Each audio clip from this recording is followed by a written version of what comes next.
Okay, let's talk about that feeling. When you're watching an ad or maybe trying to get someone on board with an idea, or I don't know, even just in a normal conversation, and you get that little sense like there's something else going on. That word manipulation. Oh wow, it's definitely a loaded one, isn't it? Usually brings up these sort of dark images, someone pulling strings behind the scenes. But what if actually understanding it, really pulling back the curtain is like one of the most powerful tools you can have? That's exactly what we're diving into today. We've got this fascinating source material from a listener. It really goes deep into manipulation, mind control, and this thing called NLP, Neuro-Linguistic Programming. So our mission here is simple. Pull out the biggest, most important insights for you. We want to figure out, what is manipulation really? How does it work in our brains? How can you spot the negative stuff? And importantly, how do you defend yourself? Maybe even how can you use influence ethically? Yeah, and what's really interesting in this material is how it doesn't just paint manipulation as this, purely evil thing. Hmm. It talks about it existing on a spectrum. It's kind of woven into everyday influence. It Yeah. really is everywhere. Yeah. Advertising, yeah, but also just conversations. Hmm. So by the end of this, you should have a much clearer map, let's say. You get how influence works, how to spot when it's maybe not working for you, and crucially, how you might use ethical persuasion yourself Yeah. in a good way. And understanding this, for you, it's just vital for navigating relationships, work, all the media that's constantly coming at you. Okay, let's unpack that, starting right at the beginning. According to the source material, what actually is manipulation? Well, at its most basic, the source defines it as using influence to try and change someone else's perceptions or their behavior. Yeah. And yeah, often it is done using sneaky, deceptive, maybe even abusive methods. But here's the really crucial point the material makes right away. It's not always negative. Ah, okay, so that's the big split right there. It's not just one thing. Exactly. That's probably one of the first major takeaways. The source draws this really clear line between what it labels negative manipulation and then positive or ethical manipulation. Sometimes you'll hear that second one called persuasion or just influence. It's the same idea. Now, negative manipulation, that's the stuff that, gives the word its bad reputation. It's built on hidden agendas, ulterior motives. It's about forcing your will onto someone else, often completely disregarding their rights, their needs, their feelings. And the source adds this interesting note that people who use it might seem powerful, but often they're acting out of a place of deep insecurity. Like they feel powerless or they believe it's the only way they can get what they want. It's fundamentally exploitative, really. Right, okay. That makes sense. It's about using people for your own gain. So positive manipulation, is that just like putting a nice spin on the bad stuff? No, not according to the source. It defines positive or ethical manipulation completely differently. It's about influencing someone, yes, but in a way that also genuinely benefits them. The goal is a constructive outcome for everybody involved, not just you. It absolutely respects boundaries, respects rights, and it relies on honest, direct communication. Think of it more like a functional social skill, navigating interactions effectively, working towards shared goals, that kind of thing. It respects the other person's choice. Okay. That distinction feels really important. Mutual benefit versus pure self-interest. Got it. And NLP fits into this picture too. Yeah, they bring in Neuro-Linguistic Programming, NLP, right around here. It's described as the study of, well, our mental programming, our language, and our neurology, how those things shape our experience of reality, Yeah. how they determine our habits, our perceptions. The source does say the book digs much deeper into specific NLP techniques later on, especially for building rapport and agreement, which ties into that ethical influence side. Interesting. Okay, definition's clear. Now, the source gets into why this stuff works, how it hooks into us. And this part I think is fascinating because it points to something really fundamental about how our brains operate. Yeah, this is absolutely key. Our brains are just constantly bombarded with information, right? Right. Way too much to consciously process everything. So to cope, to survive, really, we rely heavily on these automatic processes. The source calls them mental shortcuts. Think about, like the source says, driving a car. You're not consciously thinking, okay, pressure on accelerator, check mirror, turn wheel slightly. Your brain automates most of it. Or, scrolling through news headlines online. You make snap judgments based on patterns, maybe a source you trust, or a headline that triggers something, without deeply researching every single article. These shortcuts are essential for efficiency. Great, they save mental energy. But The flip side, the vulnerability the source points out, is that because they happen automatically, kind of under the radar of our conscious mind. Exactly. They leave us open. Someone who understands these shortcuts can tap into those automatic responses and, well, influence our decisions or feelings without us really thinking it through. It's like finding a back door. Wow. Okay, can you give us some concrete examples from the source? Advertising seems like a prime candidate. Oh, absolutely. Advertising is practically built on exploiting these shortcuts. They rarely just list product features, right? They go straight for the emotions. They sell feelings, connect to relatable moments, first date, new baby, whatever, because that emotional connection bypasses a lot of our critical thinking. Or they wrap the ad in entertainment. Funny stories, cute mascots, crazy scenarios. Anything to get your attention and create a positive vibe before you even clock that it's an ad. The source mentions this is especially common for products that maybe aren't that great for you. The humor acts as a kind of distraction. And of course, the fear and insecurity angle. Showing someone with a problem, baldness, yellow teeth, you name it, hitting that insecurity button and then bam, here's the product as the instant solution. Or think about cleaning products advertised during flu season with scary germ statistics. Even if the product doesn't actually stop you getting sick, they're leveraging that existing fear. Tap into that shortcut. Yeah, you see that all the time. But it's not just ads. The source talks about this really powerful, deeply wired human tendency, the rule of reciprocation. Oh, this one is huge. And it's everywhere once you start looking for it. The basic shortcut is, if someone does you a favor, you feel this strong, often subconscious pull to return it. We're just wired that way. The classic example the source uses is the free samples at the grocery store. You get a little taste, seems harmless. But psychologically, according to the source, they've done you a small favor. Now you feel just a little bit more obligated to consider buying that cheese or whatever compared to just seeing it on the shelf. They create that little debt first. Or the charity workers on the street who offer you a small gift, like a sticker or a flower, before asking for a donation. It's amazing how that tiny gesture can create pressure for a much bigger ask. It really is powerful. And the source points out, you don't feel obligated to give back the exact same value, just something. So a tiny initial favor can make someone feel they owe you something much more substantial down the line. Okay, so understanding our brain's shortcuts and how they can be triggered is step one. Now let's pivot to what you called the dark side, because recognizing negative manipulation, that's crucial for protecting yourself, right? Absolutely. This is where we talk about spotting.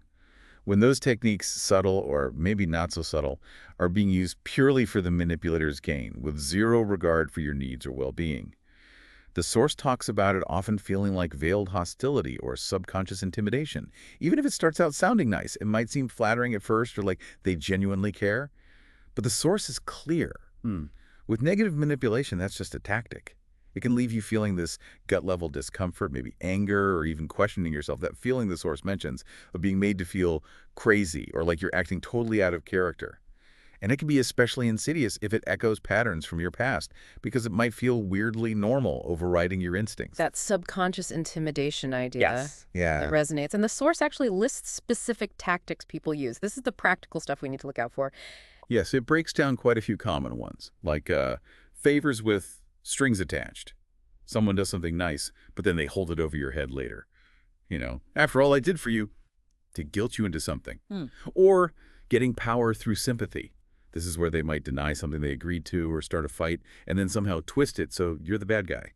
They play the victim to control the situation or just make you feel awful. Bribery seems pretty obvious, using gifts or rewards to push a decision, like the example of a parent offering a car, but only if you choose the college they want. Using assumptions. This one's sneaky. Instead of actually listening, they tell you what you think or feel or intended. Oh, I know you're just saying that because...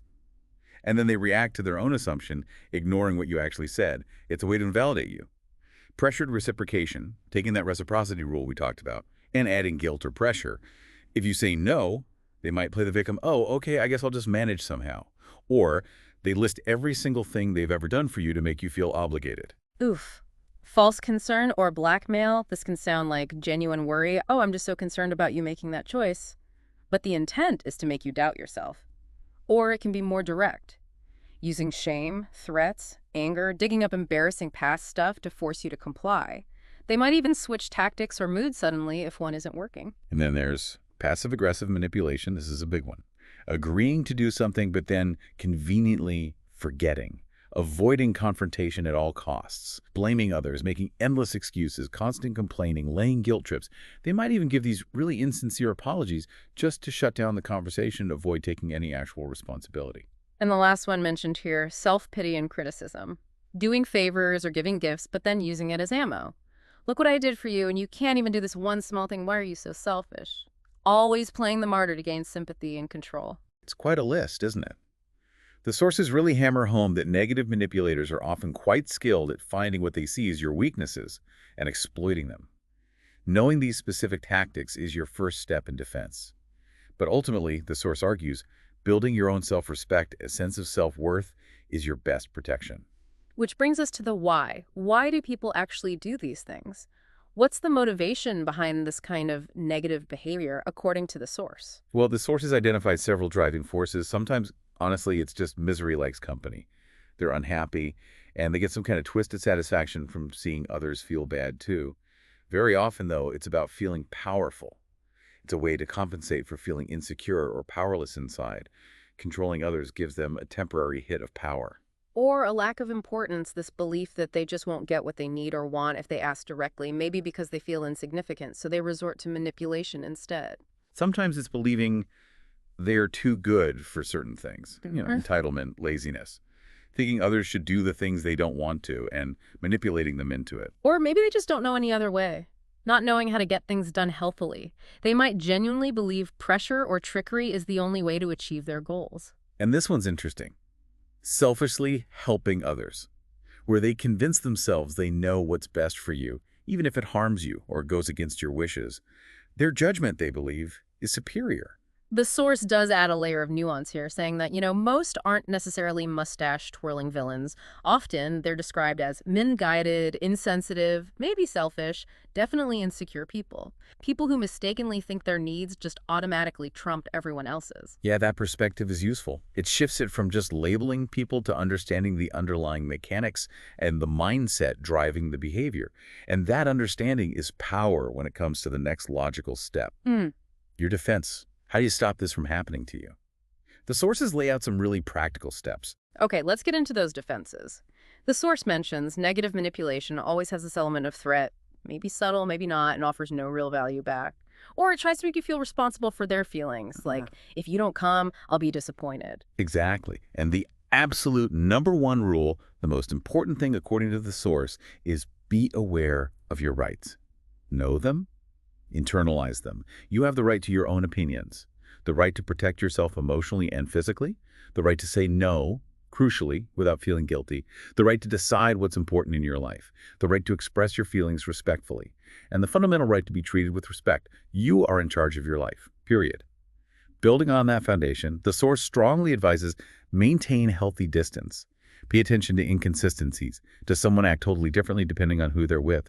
Sweet to one person, nasty to another. Victim 1 minute, tyrant the next. If you see that pattern consistently, the advice is clear. Create distance. It's not your job to fix them, and trying usually just means you get hurt. And this one feels so important for healing if you've been through it. Don't blame yourself.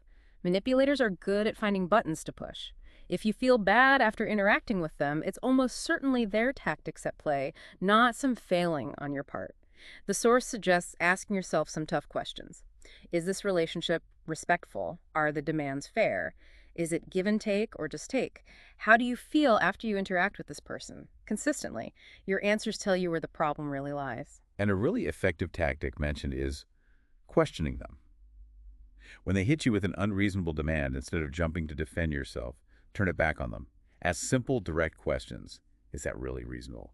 Do you think that's fair to ask? Do I get a say in this? What's in this for me? It holds up a mirror to their request. That's smart, puts the onus back on them. Another really practical tip, don't answer immediately. If you feel that pressure for an instant yes, use time to say, let me think about that, or I need some time to consider it. That simple pause gives you back the power and the space to decide rationally, not under duress. And this can be tough for a lot of us, but it's absolutely vital. Teach yourself to say no. Learning to say it politely but firmly is key to protecting your boundaries and self-respect. Remember those rights. Saying no is one of them. You don't need elaborate excuses.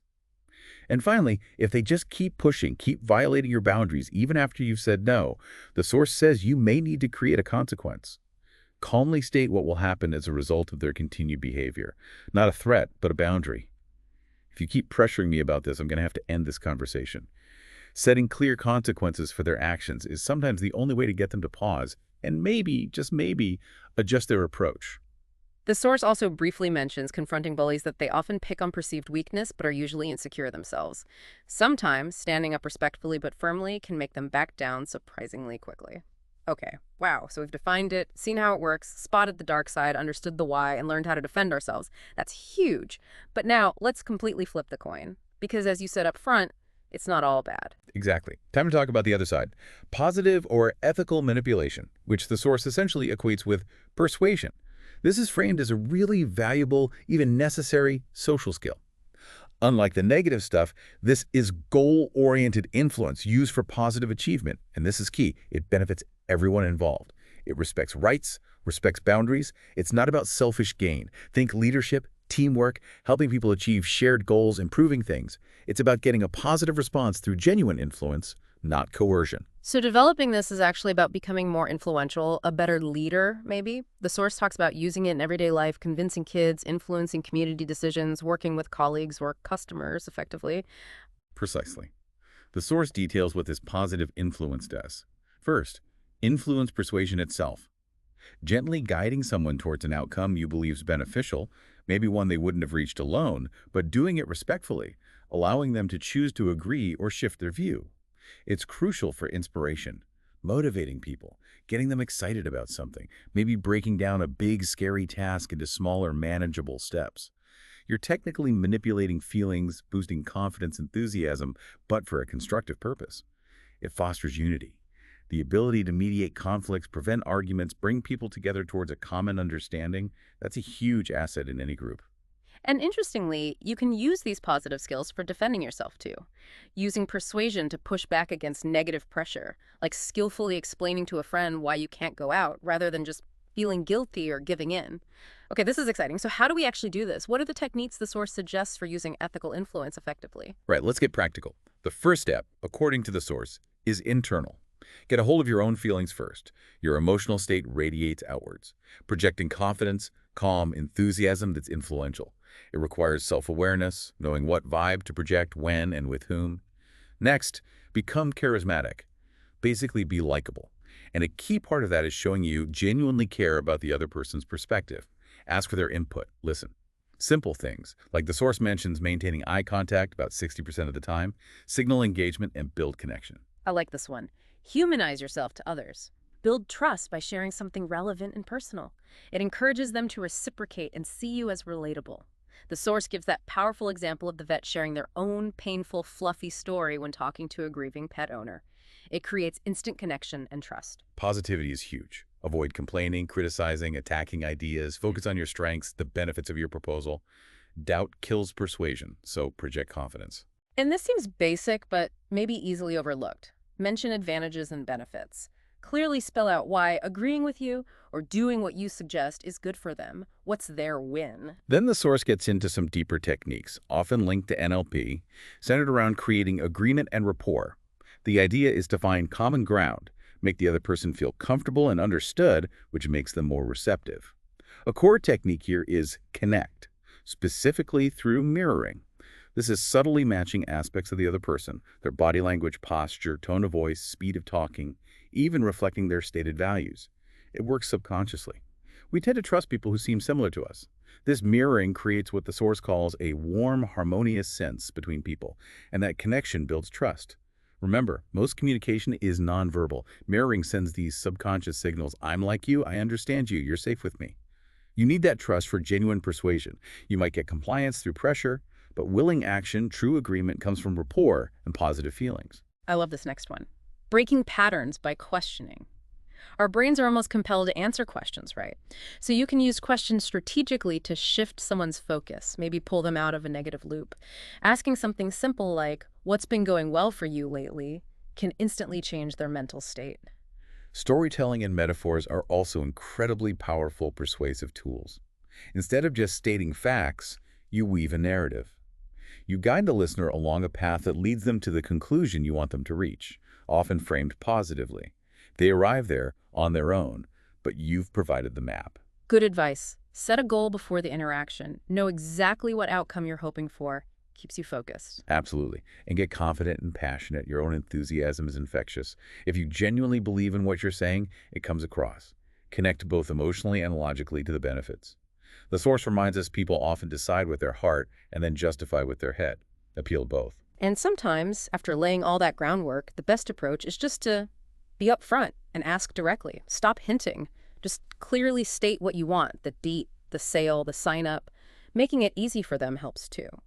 And just to really crystallize the difference, the source makes one final, really important distinction. Compliance manipulation versus persuasion. Compliance manipulation is getting someone to change behavior only because of fear or threats. The speeding ticket example, or a parent threatening punishment.